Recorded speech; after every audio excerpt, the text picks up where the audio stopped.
Now this is an illustration for unit 1. So already I have completed 3 illustrations. If you didn't watch that video, watch it so that you will get the clear idea regarding the concessional rates. Now we are starting illustration 4. Mr. Kushi is 50 years, is resident of individual. If his total income for 24 to 25, 7,20,000 or 7,30,000 respectively, calculate tax liability. So solution: if total income is 7,20,000, default tax regime. It's clear. Default tax regime. We will see the SSC irrespective of residential status and age. Default tax regime is a new tax regime रहता है ये. इसमें जो है ना अपने को residential status और एज देखना नहीं रहता. ठीक है ना. टैक्स लायबिलिटी कैलकुलेट करते जब अपने को 2 मेथड्स है. ठीक है. एक है अपने को ओल्ड टैक्स रिजीम और एक जो है ना अपने को न्यू टैक्स रिजीम. ठीक है. Old and new tax regime 2 है. ठीक है. न्यू में क्या रहता है अपने को, उसको न्यू को और के नाम क्या है अपने को, डिफॉल्ट टैक्स रिजीम भी बोलते हैं, इसको ऑप्शनल टैक्स रिजीम बोलते हैं. ठीक है.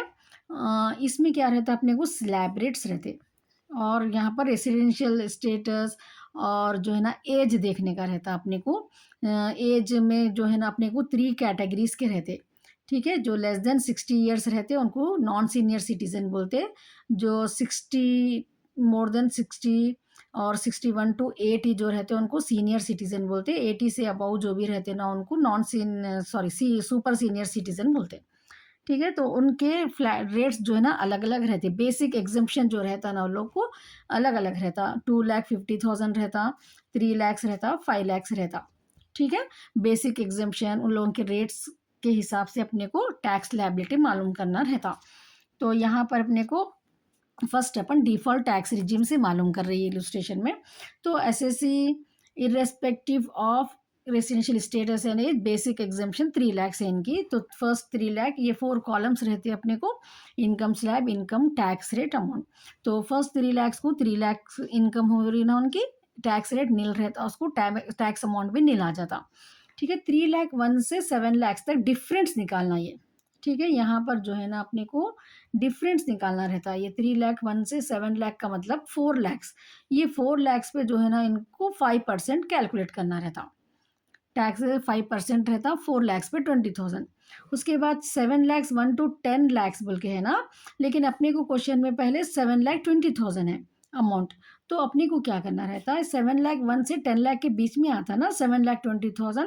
तो बैलेंस लेना रहता अपने को. 7,20,000 यहाँ डाल देना.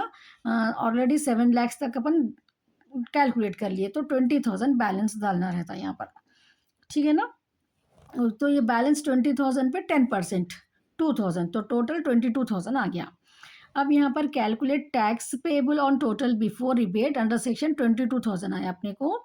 Calculate the difference between total income and यहाँ पर अपने को मार्जिनल रिलीफ ऑफ रिबेट मालूम करने का है. ठीक है. Marginal relief of rebate. तो इसके लिए क्या करना रहता अपने को, स्टेप 1 में अपन पहले ये स्लैब रेट से इनकी total income before rebate under section 87A मालूम कर लिए. फिर calculate the difference between the total income 7 lakhs और 7,20,000. ठीक है. 7 लैक्स और 7,20,000 में डिफरेंस देखना है अपने को. 20,000 आया. स्टेप 3 में क्या करना है, डिफरेंस निकालना है स्टेप 1 और स्टेप 2 का. 22,000 में से 20,000 माइनस करें तो 2,000 रिबेट रहता. ठीक है. कि क्या है अपने को यहाँ पर नोट करने का पॉइंट, ये तो अपने को टैक्स इतना पे करना है उनको. ठीक है. इस ये इनकम पे टैक्स पे करना है उनको 22,000 पे टैक्स पे करना है 22,000. तो उसके बाद क्या करें अपन, 7 लाख से उनकी इनकम कितनी इंक्रीज हो रही वो देखें अपन. ठीक है. 7 लाख बेसिक यहाँ पर देख कर रख रहे हैं हम. 7,20,000 जो है ना उनका अमाउंट है, तो 20,000 डिफरेंट सारा. तो उसको माइनस करें. फिर उसके बाद 20,000 में से ये 22,000 जो आया उसमें से इसको माइनस करें तो 2,000 ये मार्जिनल. तो income tax marginal relief of rebate minus करना है 20,000 पे. जो है ना हेल्थ एंड एजुकेशन से 4% निकाले तो टैक्स लायबिलिटी उनको 20,800 पे करना है. It's clear. Now next, if total income is 7,30,000 है अगर उनकी, ठीक है, अगर टोटल इनकम 7,30,000 है, टू दी ना 7,20,000 7,30,000, तो SSC respective of residential status and basic exemption 3 lakh रहती, ठीक है। तो 3 लाख तक यहाँ पर नील आ गया, 3 लाख व टू 7 लाख 4 लाख पे 5% 20,000, 7 लाख टू 10 लाख बैलेंस कितना आ रहा है 30,000 आया, पहले 7,20,000 था ना, तो अब यहाँ 730,000 बैलेंस आया, 30,000 का 10% निकाले तो 323,000 अपने को आ गया। तो स्टेप 1 में क्या है, सेम स्टेप फॉलो कर रहे हैं अपन, लेकिन यहाँ पर पॉइंट टू बी नोटेड क्या है देखिए आप, calculate tax payable of total income before under section A 23,000 आया। अब डिफरेंस लेना है ना अपने को, 7 लाख में से 7,30,000 में से 7 लाख माइनस करें तो 30,000, वहाँ पर क्या था अपने को डिफरेंस में, ये जो टोटल इनकम था ये जो है ना बढ़ के था अपने को वहाँ पर, ठीक है। यहाँ पर अपने को जो है ना 20,000 आया था, और वहाँ पर जो है ना, यहाँ पर देखिए अंडर सेक्शन में अपने को 22,000 और यहाँ पर 20,000 आया था, ठीक है, 22 20, यहाँ पर देखिए अपने को ये पहले मेथड में अपने को यहाँ 20 आया था, और यहाँ पर जो है ना अपने को ये आंसर 22 आया था, ठीक है। लेकिन क्या था अपने को, टैक्स जो पेएबल था, टैक्स पेएबल जो था पहले के उसमें लेस था, लेकिन अब यहाँ पर ये केस में अगर इनकम उनकी 7,30,000 हो जा रही, तो टैक्स पेएबल का जो अमाउंट है वो लेस आ रहा अपने को यहाँ पर, ठीक है, less than the difference amount. समझ में आ रहा ना पॉइंट, तो नेगेटिव में आ जा रहा है ये, नेगेटिव समझ लो आप लोग, ठीक है ना। तो 23,000 में से -30,000 करें अपन तो -7,000 आता ना, नेगेटिव में अगर आया तो marginal relief of rebate nil रहता। It's clear. स्टेप 1 में से अपने को स्टेप 2 माइनस करिए, if you are getting negative answer marginal relief of rebate nil रहता। तो 23,000 में से माइनस कर नील, मतलब जीरो निकाले सपोज 23,000, इस पे अपने को 4% हेल्थ एंड एजुकेशन से, ये कंपलसरी रहता सबके लिए, ठीक है, हेल्थ एंड एजुकेशन से ऐड करना 4%, याद रख लो आप लोग माइंड में।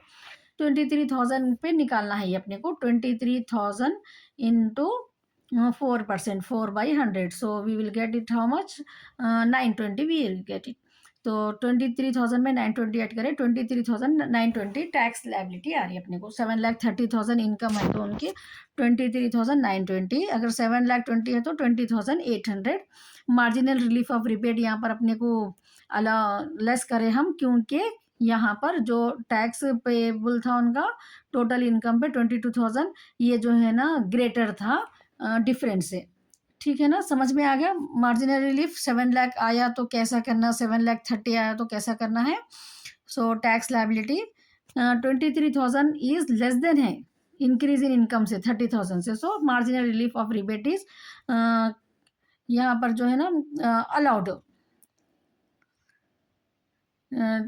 ये जो अपने ऊपर करें ना हम, marginal relief of rebate is not allowed actually, so no marginal relief of rebate is allowed, note में अपने को यहाँ पर लिख देने का है।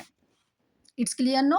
So what we have learned in this problem relating to marginal relief of rebate, ठीक है ना। मार्जिनल रिलीफ ऑफ रिबेट के बारे में देखिए अपन ये प्रॉब्लम में। सो यहाँ पर जो है ना एक 7,20,000 है तो अपने को लेस करे, और दूसरे में जो है ना नए लेस करे अपन, क्योंकि यहाँ पर नेगेटिव में आंसर आ रहा अपने को, दैट्स वाई। तो with this I have completed illustration 4. If you didn't understand anything, if you have any doubt, you can ask me in the comment. Watch all the videos of income tax, then definitely you will get the you will learn perfectly, and you can score very good marks in this particular subject. I am explaining illustration so that you can understand the basic concepts of this income tax, ठीक है ना। इलुस्ट्रेशंस में क्या है, अपने को पूरे जो कॉन्सेप्ट अपने माइंड में रहना है प्रॉब्लम्स करने के लिए, वो अच्छे से समझ में आ जाते हैं। That's why I am first explaining you illustrations, ठीक है ना। और ये इलुस्ट्रेशन के बेस पे आप खुद ट्राई भी करें तो वर्कआउट कर सकते हैं आप लोग टेक्स्ट बुक के प्रॉब्लम्स। अगर डाउट है तो आप पूछ सकते हैं मेरे से, ठीक है ना। So we learn first illustration perfectly, till now four illustration I have explained you. In the first class what we have learned regarding the concessional rates क्या क्या है, ठीक है ना. अपने को ओल्ड और न्यू में, ओल्ड में अपने को दो रहते, यहाँ पर एक स्लैब रेट रहता और एक जो है ना shortcut method. Both I have explain with the examples, ठीक है ना. एग्जाम्पल प्रॉब्लम के साथ में वो एक्सप्लेन कर दी मैं, ठीक है. नेक्स्ट डिफॉल्ट टैक्स रिजीम देखिए अपन, उसका कंसिडरेशन टेबल का रेट देखिए, उसका इलुस्ट्रेशन देखें, ठीक है. And in this problem marginal relief of rebate, like that a new points we are covering, ठीक है ना. We are learning new points which helps us to solve the problems, exercise problems. So note down whatever the new points we are learning. It's clear, no? This is the irrespective of residential status and age. Basic exemption is 3 lakh. This all points you have to remember. Then only you can solve the problem easily.